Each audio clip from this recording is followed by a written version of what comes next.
Students, we are reading your chapter number 7 और इस chapter में हम पढ़ रहे थे, हमारा topic the geographical factors affecting the climate at any place.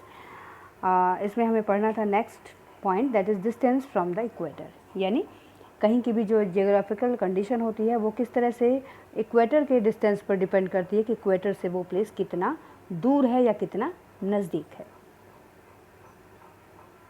Next is El Nino effect.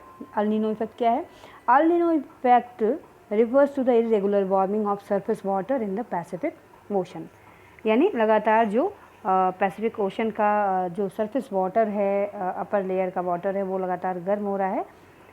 ये है आपका अल नीनो इफेक्ट और इसका भी डायरेक्ट फ़र्क पड़ता है कहीं के भी एटमॉस्फेरिक कंडीशन पर। अल नीनो इफेक्ट जो है wind and rainfall patterns and has been blamed for droughts and floods in countries around the Pacific rim. यानी पैसिफिक रिम के आसपास जो भी रीजन्स होते हैं वहाँ पे अल नीनो इफेक्ट ऐसा करता है वहाँ की विंड और रेनफॉल को कि वहाँ पर जो है ज़्यादातर ड्रॉट, फ्लड, इस तरह की सिचुएशन बनी रहती है। और जो नेक्स्ट वन है वो है ह्यूमन एक्टिविटी। ह्यूमन एक्टिविटीज़ का भी जियोग्राफिकल फैक्टर पर बहुत बड़ा फैक्टर है। जियोग्राफिकल में चेंजिंग का किसी भी प्लेस का जो जियोग्राफिकल फैक्टर है वहाँ के क्लाइमेट को अफेक्ट करने का, वो ह्यूमन एक्टिविटीज़ भी है वन ऑफ देम। बिकॉज क्या है वो ह्यूमन एक्टिविटीज़ के ज़रिए क्या हम बोल सकते हैं, large scale cutting of tree. अगर लार्ज स्केल पर ट्रीज़ की कटिंग हो रही है कहीं पर भी तो उसका इफेक्ट डायरेक्ट वहाँ के क्लाइमेट पर पड़ता है। रीज़न ये है कि ट्रीज़ जो हैं वो कार्बन डाइऑक्साइड को एब्जॉर्ब करते हैं और ऑक्सीजन को प्रोड्यूस करते हैं फोटोसिंथेसिस के ज़रिए। तो अगर लार्ज स्केल पर कटिंग हो गई ट्रीज़ की तो जो हमारा एनवायरनमेंट है डायरेक्टली वहाँ का हीट अप होता है और पॉल्यूटेड हो जाता है।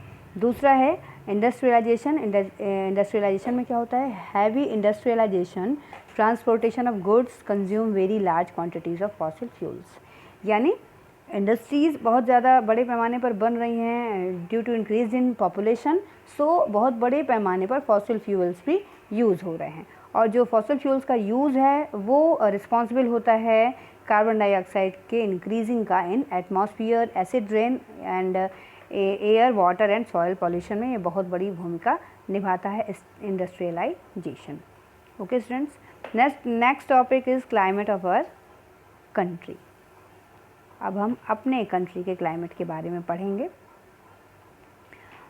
Climate in our country that is India varies tropical climate in the south to temperate climate in north. यानी साउथ से नॉर्थ तक इंडिया का जो टेम्परेचर है, जो क्लाइमेट है, वो बिल्कुल डिफरेंट है।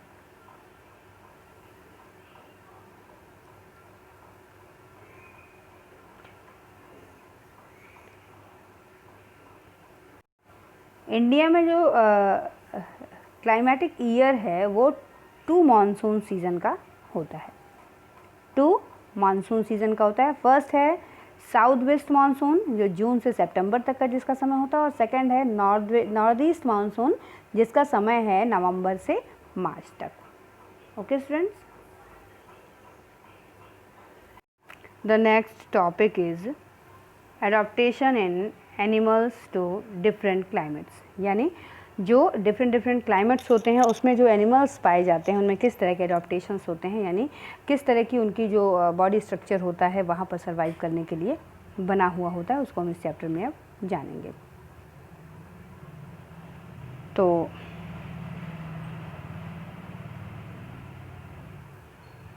एडाप्टेशंस जो है वो 2 टाइप्स की होती हैं।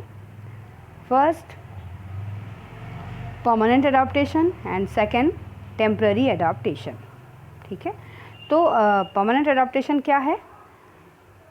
Genetic basis and it causes permanent changes in the individual. यानी जेनेटिक बेसिस पे जो किसी जो एनिमल्स होते हैं उनमें परमानेंट जो एडाप्टेशंस पाए जाते हैं उनको बोलते हैं परमानेंट एडाप्टेशन। एग्जाम्पल क्या? Camel is well adapted for to desert environment and not to the water. ठीक है, जो कैमल है वो उसके अंदर परमानेंट एडाप्टेशंस होती हैं डेजर्ट एनवायरनमेंट में रहने के लिए, और वो वाटर में सर्वाइव नहीं कर सकता है। और कुछ एक हैं टेम्पररी एडाप्टेशंस। ये क्या होती हैं? ये शॉर्ट टर्म एडाप्टेशंस होती हैं। और एग्जाम्पल क्या है? Bird adopted to live in the cage is a temporary adaptation. Bird को अगर हम किसी केज में बंद करके रखते हैं तो वो एक टेम्पररी एडाप्टेशन है। जैसे ही कोई केज ओपन होगा वो एक फ्रीडम में रहना उसको ज़्यादा पसंद आएगा। ओके स्टूडेंट्स, देन एक और एग्जाम्पल जो है टेम्पररी एडाप्टेशन का क्या है, वो ये है कि climate adaptation in animals. We will discuss the animal living in polar regions and tropical rainforest. Polar region और ट्रॉपिकल रेन फॉरेस्ट में जो एनिमल्स हैं उनमें किस तरह के क्लाइमेटिक एडाप्टेशंस हैं उसके बारे में हम अब डिस्कस करेंगे। ओके स्टूडेंट्स,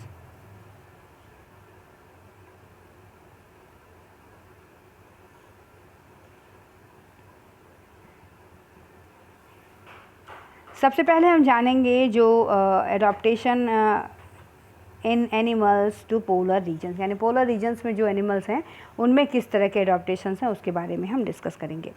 ड्यूरिंग विंटर्स जो वहाँ का टेम्परेचर है वो बिलो हो सकता है -40 डिग्री सेल्सियस से भी, इसलिए वहाँ के जो एनिमल्स हैं उनमें किस तरह के एडाप्टेशंस होते हैं आइए जानते हैं। वहाँ जो एनिमल्स पाए जाते हैं पोलर रीजन्स में यूजुअली वो वाइट कलर के होते हैं या लाइट कलर के होते हैं, ताकि जो सन की जो गर्मी है उसको अच्छी तरह से एब्जॉर्ब हो, वो वापस निकल के वहाँ से ना जाए।